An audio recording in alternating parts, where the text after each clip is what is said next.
and today we will continue with our Who's Who of Watchmaking, and for the time being we will remain focused on the big power groups of this industry with a portrait of the Richemont Group, a very big player. Again, this video is a rapid overview of the group. The goal is to share its main characteristic and not a historical lesson of each of the brand. This will come in a later stage. So after having presented the Swatch Group, the biggest group of the industry with its industrial-like origin and organization, the Richemont Group is also based in Switzerland, but it's something quite different. And when I say that the Swatch Group is the largest, what I mean by this is that it's the largest group that is solely focused on watchmaking, apart from the rather recent acquisition of Harry Winston, the US jewelry house, which also produces some interesting and technical watches. Think of the Opal series, for instance. So anyhow, let's come back on Richemont, and its official name already says quite a lot. Compagnie Financière Richemont, meaning Richemont Financial Company. And when you look at how this group came into being, well, it has all the ingredients for some kind of interesting political, economical Hollywood movie.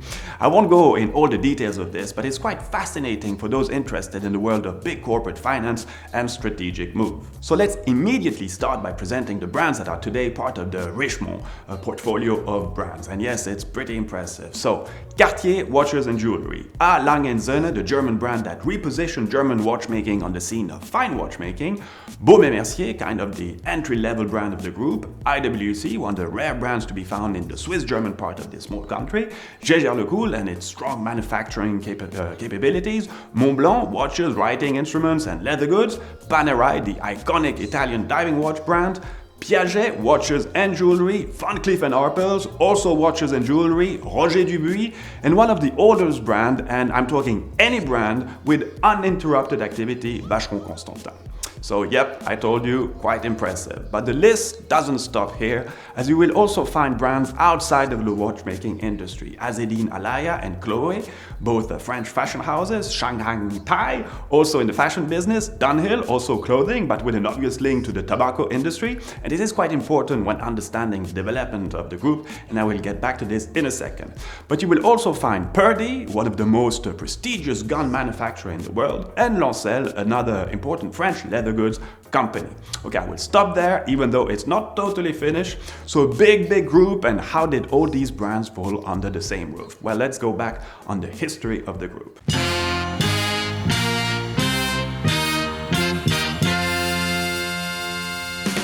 Though the Richemont Group is a publicly traded company, well, at the origin of the group, you have a South African family, the Ruperts, and they've been in business for quite a while and are still the decisive shareholders.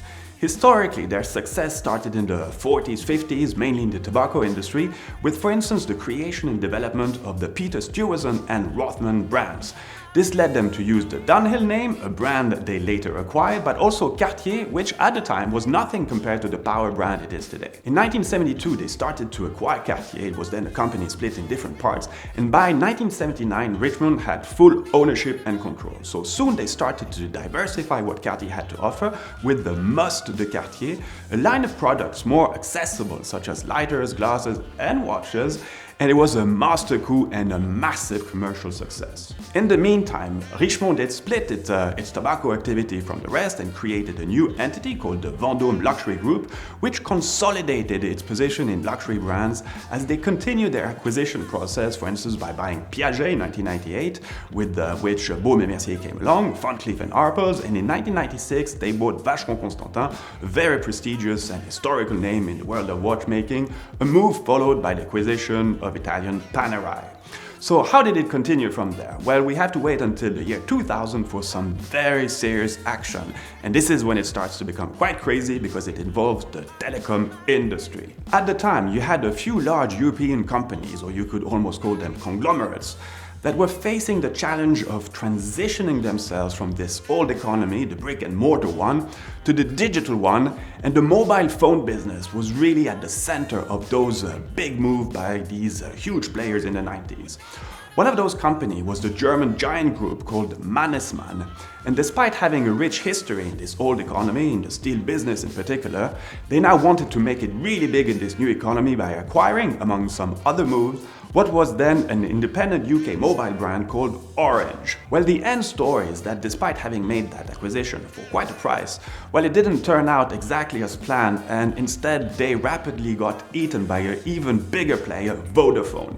So what does this all have to do with watchmaking and Richemont in particular? Well, Mannesmann had at the time many different types of participation in different companies, representing this old economy. One of them, strangely enough, was Les Manufactures Horlogères, a small group by itself, which fully controlled IWC, 90% of A. Lange & Söhne, and had a 60% majority stake in Jaeger-LeCoultre, the rest of these Jaeger shares being in the hand of Audemars Piguet.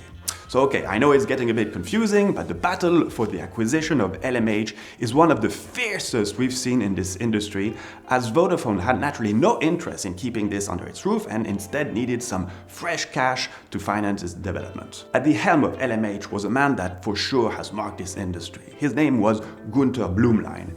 His understanding of fine watchmaking, both on a historical standpoint, where it came from, but also on how it could be sustaining and keep providing emotion in this modern world, well, he's a man that gave a lot of precious guidance to his team, and his vision simply lives on. For instance, he's the man that helped resuscitate the A. Lange & Söhne brand, and I know how many people today are just crazy about these watches, a brand that shook up a bit the Swiss watchmaking industry at a time where it was quite needed, actually. So personally, I've never met Mr. Blümlein, but all the people that I've encountered that have either met or collaborated with him, well, they all speak of him greatly and with a lot of respect and emotions, as he unfortunately passed away 15 years ago in 2001 at a too early age. So let's get back to the actual acquisition of LMH, and as I said, it was a fierce battle.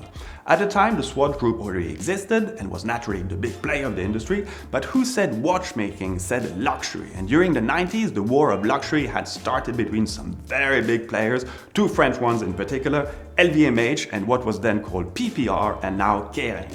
These last two were already very strong in fashion, fragrances, shoes, bags, you name it, but in watchmaking was still almost an untapped business for them. The battle between these players started, and very quietly Richemont came on the scene with some smart negotiation.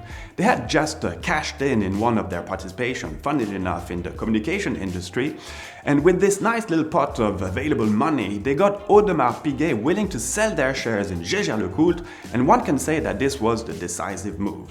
Overall, this operation on LMH, meaning the three brands, gave an incredible evaluation of the entire deal at slightly above the 3 billion Swiss franc mark.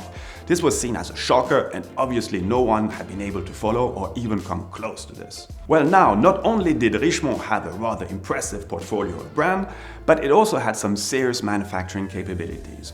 Okay, they paid a hefty price for it, but you could feel that this was an investment for the long haul, and it turned out pretty okay for them, or at least for a while. So the tactical big finance movement was behind, and now it was time to consolidate. But this is when you start to see some major differences with the Swatch Group. Richemont comes more from a retailing environment. They do business, they sell things, whereas Swatch, the culture is more on building things. Remember, with the Swatch Group, the idea is to pull as much synergies as possible around the industrial tool, around the production capacities, and the various and very specific competencies you'll find there.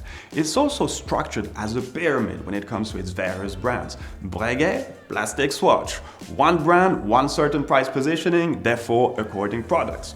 Okay, I agree with you that with Richemont you have a lot of super high-end names out there. The pyramid is maybe a bit harder to define, or it's a bit flatter. So the consequence of all this is that the Richemont brands are free to compete one against each other. In the absolute, this is fine, okay? But in a world where it's getting tougher and tougher to exist, where you see, for instance, the effect of consolidation in the car industry, where you had hundreds of brands in the 60s and now only a few dozen, well, to have brands directly competing one against the other in this niche business, well, you are bound to create some unnecessary competition. And in the process, diluting some of the energy some of these brands had, for instance, by putting much larger collection than necessarily needed. Instead of focusing on each brand's core values, their own territory of expression, and yes, I know, I like this expression, but instead of doing that, they kind of all went in the same direction. All the brands tried and generally managed to reach the finest level of fine watchmaking with tourbillon, minute repeaters, the flattest this most that, but was it all necessary? Well, quite a big question, especially in today's environment. Of course, there were some clear directives coming from the very top, such as Pilot Watch, IWC, diving watches, Panerai, but overall this placed the brands much more on their own. That's also when we started to see more and more mono-brand stores, but that was also true for all the other groups that followed the same same strategy, but Richemont brands may have gone a little bit further down that route. Those boutiques are great tools to connect to your final customer. They are an extension of the brand's identity. A boutique can tell a story, but naturally this all comes at quite a cost. Well, my point is that Richemont brands are very independent from one another. And to gain even further independency, most of the brands internalize some serious manufacturing capabilities. Again, some extra cost. Well, you start to understand that this becomes a very expensive machine because you don't find the same synergies we had mentioned regarding the Swatch Group, but rather duplicates here and there.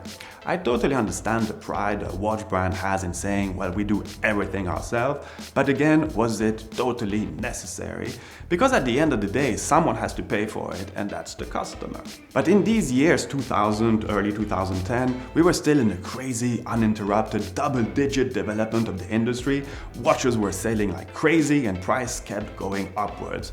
Even after the massive economical crisis of 2008 and its consequences, watchmaking was still going strong, as it was pulled by just a few strong developing markets, Russia and China in particular. So everything was already written, and when those markets declined, well, it had and currently has a major impact on the overall success of the industry, as it is now facing a quite tough reality check. So during those years, Richemont fully bought Roger Dubuis. They had already acquired the manufacturing division of Dubuis, since it provided them an extra tool to manufacture movements that would be used by other brands of the group. So with Richemont brands being present mainly in this super luxury segment, well, of course, they are getting quite hit in today's global economic climate. And with the few synergies mentioned before, well, their cost structure is still way up there. So quite a difficult moment for them, and they unfortunately had to lay some people off over the last few months. So more restructuration will probably occur, but the brands are just so spectacular and will for sure live on. But some changes will have to be made, and we're only starting this new phase actually right now. And finally, and on a different level, the management culture is very different from the Swatch Group. With the Swatch Group, and to make a long story short, management is Swiss, in Swiss style, with its better and cons, quite pyramidal too, but Swiss and quite rooted in the Swiss culture. Well, with the Richemont Group, and we have to come back to the original success of the group, with Cartier in particular, when these key decisions were made in Paris, and this influenced the overall management structure of the group and its brand.